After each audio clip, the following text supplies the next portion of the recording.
Assalamualaikum. Kali ini Om Q akan menceritakan alur film Shaolin Kung Fu. Selamat menongkrong. Dikisahkan pada zaman dahulu di negeri Tiongkok, terdapat dua perusahaan transportasi becak. Mereka saling bersaing satu sama lain. Terkadang sering terjadi perselisihan, bahkan perkelahian karena perebutan penumpang. Dua perusahaan itu adalah Tong Yan yang dipimpin oleh Sapin dan Tong Seng yang dipimpin oleh Lu. Anak buah Sapin seringkali membuat gara-gara dan bertindak kasar. Pada suatu hari di pasar, mereka mengganggu anak buah Lu yang sedang menarik penumpang. Seperti tidak boleh mendapatkan penumpang dan terjadi perkelahian antara para supir becak itu. Perkelahian berlangsung seimbang, kemudian datang Su Po, salah satu anak buah Sapin. Ia dapat mengalahkan semua anak buah Lu. Terlihat salah satu anak buah Lu, sebut saja Li, ia hanya bisa menonton teman-temannya yang dihajar oleh Su Po, tidak bertindak apa-apa. Setelah kejadian itu, teman-teman Li mengadu pada Lu untuk mendapatkan solusi agar mereka bisa bekerja dengan tenang, tanpa harus berkelahi setiap hari. Kalau tidak bertindak apa-apa, mereka akan kehilangan pendapatan dan perusahaan akan bangkrut. Di lain pihak, Sapin sedang merayakan kemenangan anak buahnya. Ia merasa bangga karena telah membuat anak buah Lu babak belur dan tak berkutik.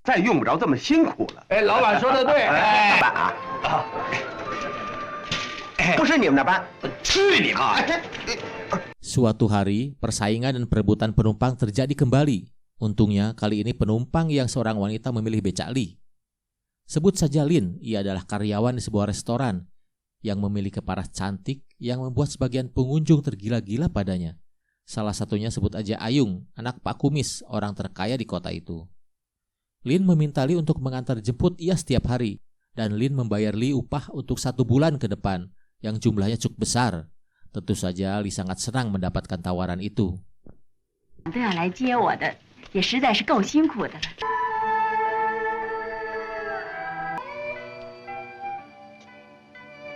Sesampainya di rumah, ia ceritakan kepada istrinya yang bernama Denok. Mendengar cerita dari Li, Denok senang namun kelihatan sedikit cemburu kepada Lin. Tapi Li tanggap akan perasaan istrinya. Ia meyakinkan Denok itu tidak akan terjadi pada dirinya. Ia akan tetap setia pada Denok.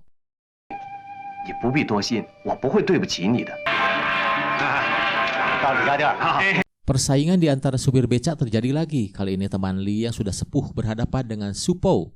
Su Po tanpa belas kasihan menghajar Pak Tua. Kali ini Li berusaha untuk menengahi, namun Su Po menghajar Li sampai terluka. Li ingin membalasnya, tapi ia teringat pesan istrinya untuk tidak terlibat dalam perkelahian. Untungnya penumpang Su Po meminta Su Po untuk segera meninggalkan tempat itu.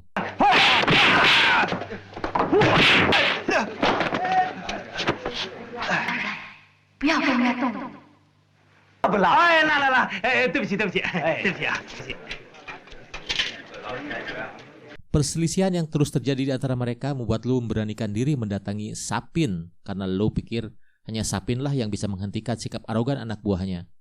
Mendengar permintaan Lu, Sapin hanya memberikan saran kepada Lu untuk tidak mengambil pusing tentang mereka. Biarkanlah mereka mencari jalan keluarnya sendiri.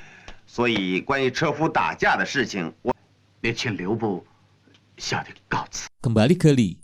Li yang terluka karena perkelahiannya dengan Su Po diketahui oleh Denok. Li menceritakan dan menjelaskan bahwa ia tidak terlibat dalam perkelahian. Ia hanya melerai Pak Tua yang sedang digebuki oleh Su Po. Ia terluka karena ketonjok Su Po. Li mengatakan kepada Denok kalau ia berkelahi tidak mungkin ia akan terluka. Pada suatu hari, terlihat Su Po yang tingkahnya seperti seorang preman tengil sedang memalak dan membuat keonaran di pasar. Bahkan ia mencelakai seorang anak kecil. Li yang kebetulan lewat tidak tega dan muak melihat tingkat Su Po yang sok jagoan. Li menegur Su Po, namun Su Po yang tidak terima langsung menghajar Li. Kali ini Li tidak tinggal diam. Ia mengajak dan menantang Su Po berkelahi. Su Po yang sok jagoan menerima tantangan itu. Li dapat mengalahkan teman-teman dan membuat Su Po babak belur dan tak berdaya.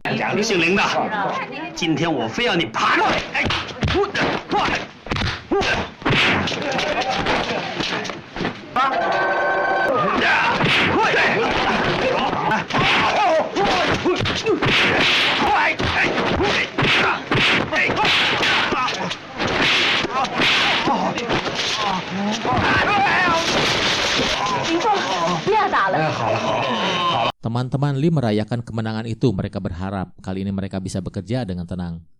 Sementara itu, setelah kekalahan Supao dan kawan-kawan, Sapin dan anak buahnya tidak menerima kekalahan itu. Mereka menyewa preman bayaran untuk mencelakai Lee dan teman-temannya. Benar saja, setelah Lee dan kawan-kawan merayakan kemenangan, di perjalanan mereka dihadang oleh para preman bayaran Sapin dan Lee berhasil mengalahkan mereka.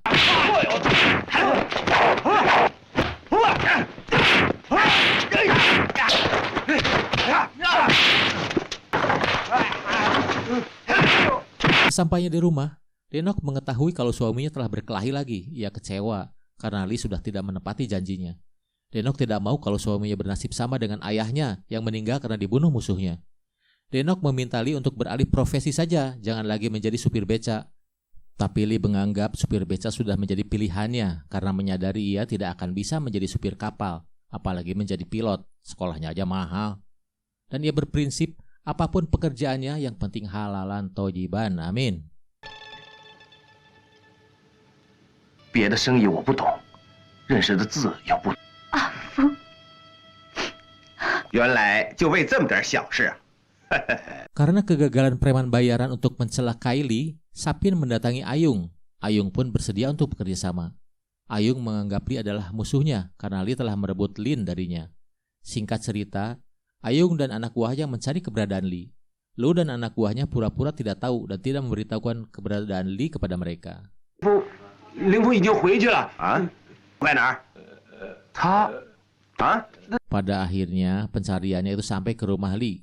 Denok yang terganggu karena mendengar keributan di rumahnya akhirnya keluar dari kamar. Ayung yang seorang mata keranjang melihat kecantikan Denok, timbul niatnya untuk menodai Denok. Tapi sebelum hasratnya tersalurkan, Ayung sadar ini belum azan maghrib. Astagfirullahaladzim. 我们先谈谈啊，倒要尝一尝虾子有什么不同。 Kemudian Lee datang. Melihat istrinya akan dinodai, Lee mengamuk menghajar Ayung dan anak buahnya. Untung saja Denok dapat menghentikan amarah Lee.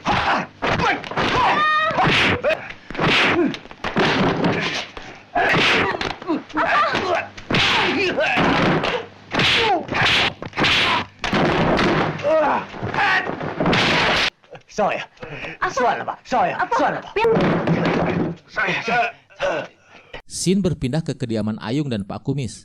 Pak Kumis mengkhawatirkan keadaan anaknya, dan tabib yang dipanggil untuk memeriksa keadaan Ayung mengatakan bahwa Ayung telah mengalami kerusakan di bagian perutnya. Tak lama kemudian Ayung menghembuskan nafas yang terakhir di pelukan Pak Kumis. Pak Kumis berjanji akan membalaskan dendamnya kepada Lee. 天寒，天寒，我不行了，孩子，我跟你势不两立。 Singkat cerita, Pak Kumis mengerahkan seluruh anak buahnya untuk mencari Lee. Namun mereka tidak menemukan Lee. Hanya Denok dan pamannya yang mereka temui. Maka mereka membawa Denok ke rumah tuannya, yaitu Pak Kumis. 这一群简直不是人的东西！ 妈，带走！ Seorang anak kecil, sebut saja Ujang yang tempo hari ditolong Lee, melihat penculikan Denok. Ujang laporkan kepada Lee.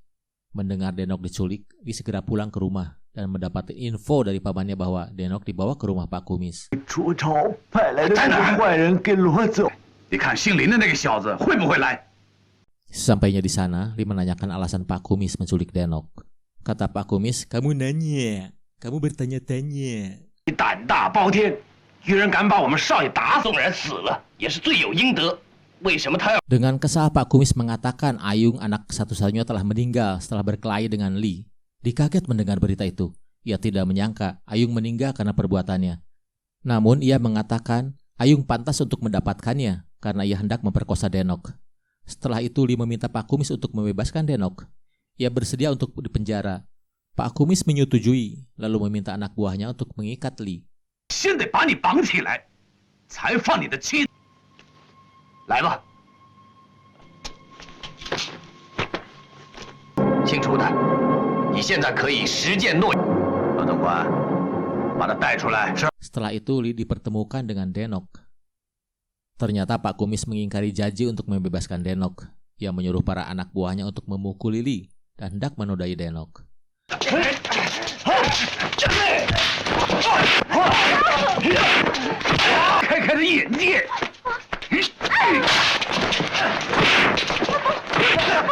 Denok yang tidak tega melihat suaminya dipukuli berusaha untuk melepaskan diri, namun naas kepalanya membentur tiang dan meninggal seketika. Innalillahi.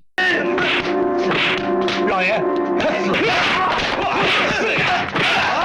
押到地牢里去，慢慢的整他。 Dalam keadaan terikat, Lee disiksa dan dimasukkan dalam penjara. Lee berusaha untuk melepaskan ikatan. Seorang penjaga yang penasaran karena mendengar suara mencurigakan di dalam penjara, mencoba untuk mengecek keadaan Lee. Tiba-tiba,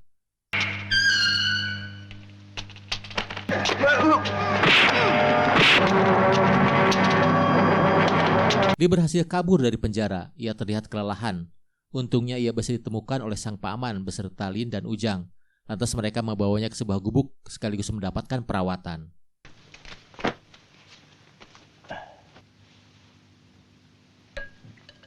Kembali ke Pak Kumis. Ia mendapati penjara telah kosong. Mereka segera mencari keberadaan Lee. Tanpa sengaja, anak buahnya melihat 3 orang yang mencurigakan di pasar dan mengikutinya. Ternyata mereka adalah Lin. Mereka menanyakan keberadaan Lee. Lin tidak memberitahukan keberadaan Lee kepada mereka. Akhirnya Lin dan temannya tewas karena disiksa, sedangkan Ujang berhasil meloloskan diri dan memberitahukan tentang tewasnya Lin kepada Lee. Lee yang penuh rasa dendam karena telah kehilangan orang-orang tercintanya, mendatangi rumah Pak Kumis.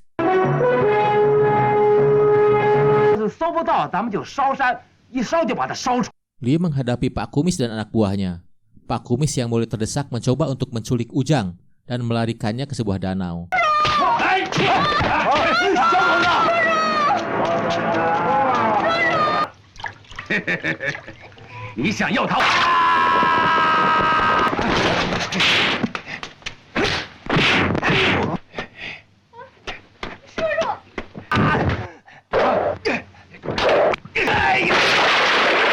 Namun kali ini Lee mengerahkan seluruh kemampuannya dan jurus andalannya, ikan terbang mematuk beruang. Pak Kumis akhirnya tewas di tangan Lee. Film pun berakhir. Pesan yang bisa kita ambil dari film ini, semut pun akan menggigit kalau diinjak. Apalagi tukang beca. Artinya, jangan sekali-kali kalian menginjak tukang beca. Wassalam.